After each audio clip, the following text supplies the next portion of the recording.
But now it's my pleasure to introduce our next guest speaker, Honourable Tim Watts, Assistant Minister for Foreign Affairs and to the Commonwealth of Australia.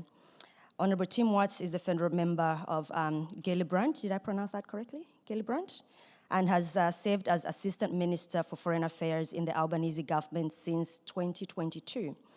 Tim was first elected to the House of Representatives in 2013 and for a decade served as one of the most diverse electorates in Australia. That is very good. So how many nationalities did you have? I'm very, very keen to.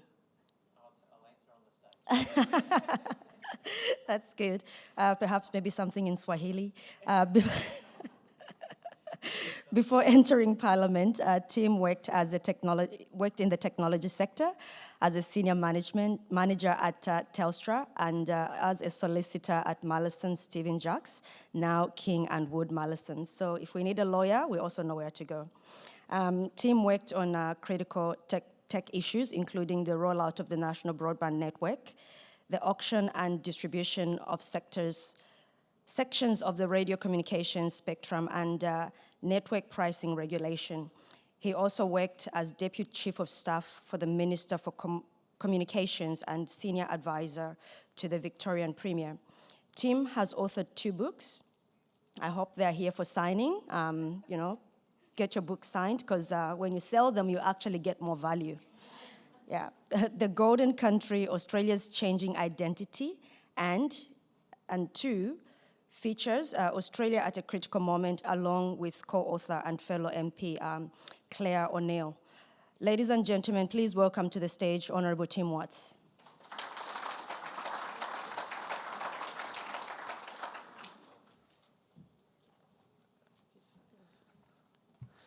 Thank you, Nakunda, and let me just say, Jumbo.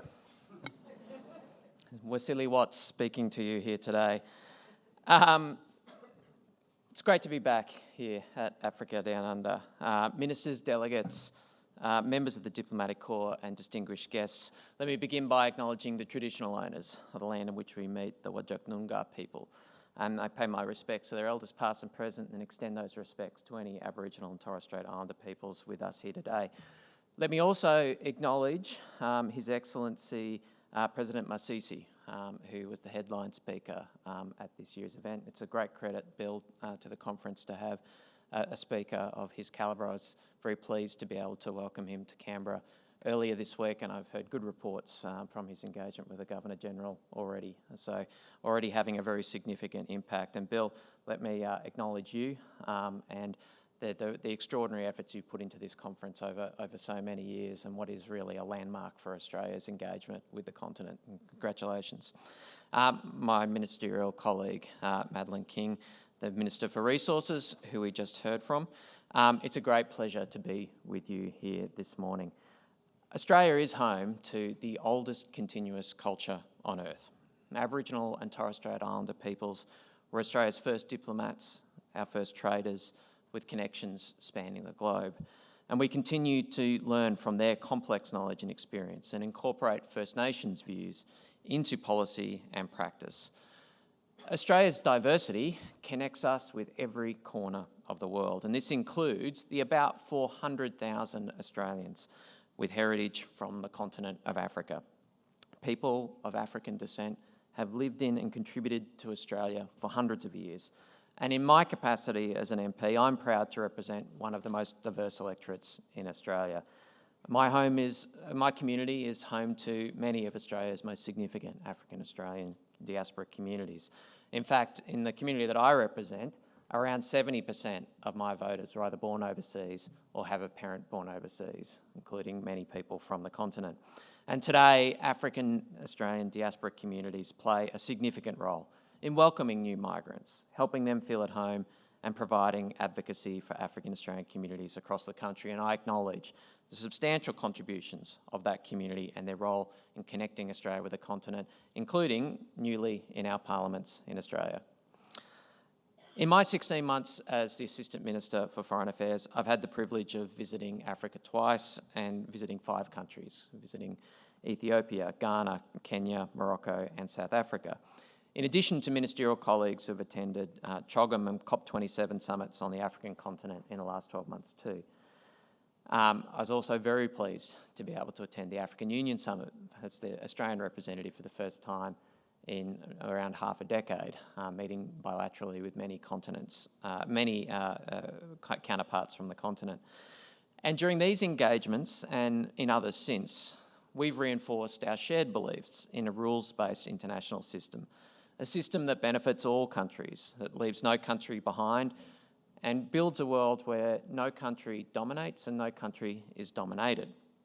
And Australia's relationship with Africa is fundamentally crucial in pursuit of these shared values.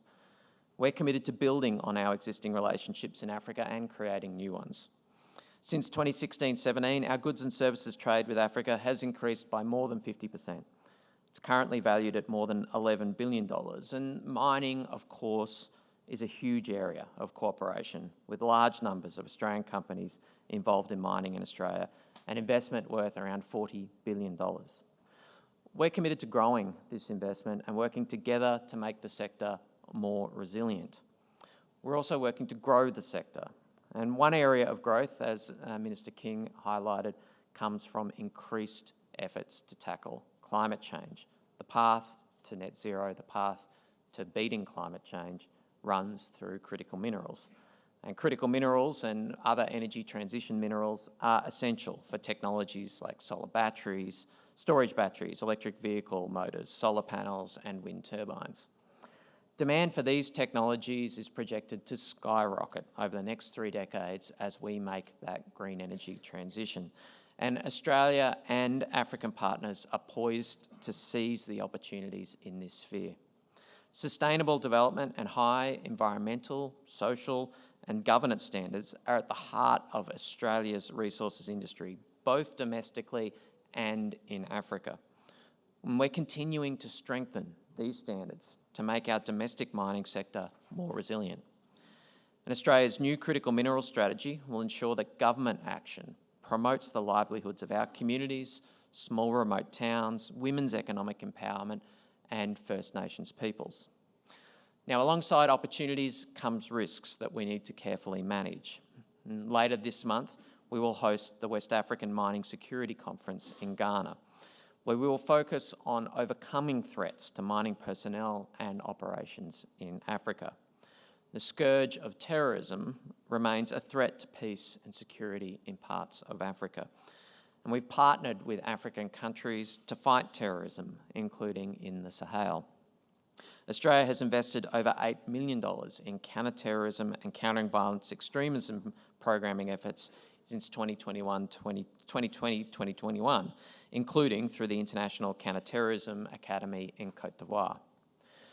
We're also working to expand our economic relations beyond the mining sector. And at the African Union Summit, I had the immense pleasure of meeting Secretary General Wakane Mene of the African Continental Free Trade Area Secretariat to discuss these opportunities.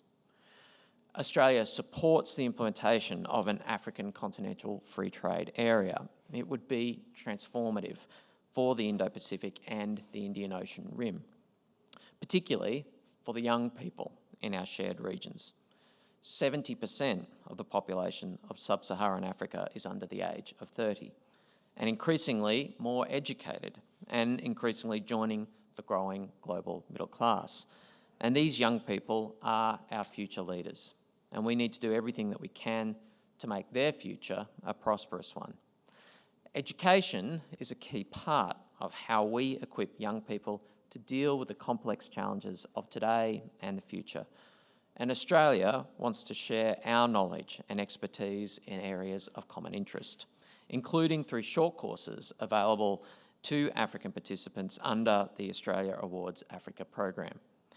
The Australia Awards provide scholarships to students from Africa to undertake masters or short course programs in Australia.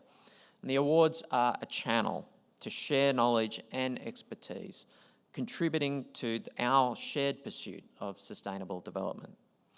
Each scholar becomes a direct connection between Australia and their home country in Africa.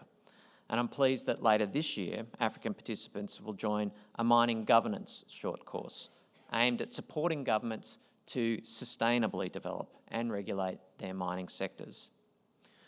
We know that the impacts of climate change are being felt acutely across the world. Food insecurity, displacement, and health complications are rising alongside global temperatures. And that's why since September 2022, Australia has provided $40 million to humanitarian partners to respond to growing food insecurity in Ethiopia, Kenya, and Somalia. This is in addition to the $10.45 million that we provided to the ICRC and the UNHCR to help people impacted by the immediate crisis in Sudan. Climate change and disasters disproportionately impact women and girls, so we've also provided $2 million through UN Women to commence a Women's Resilience to Disasters pilot project in Malawi following Cyclone Freddy. We've also provided assistance through our Africa Development Program, the Direct Assistance Programs, and the Australian NGO Cooperation Program, through which Australia has provided a total of more than $100 million to the African continent in the last financial year. We want our development program to improve people's lives, advance our mutual interests, and embody Australia's values, reflecting who we are.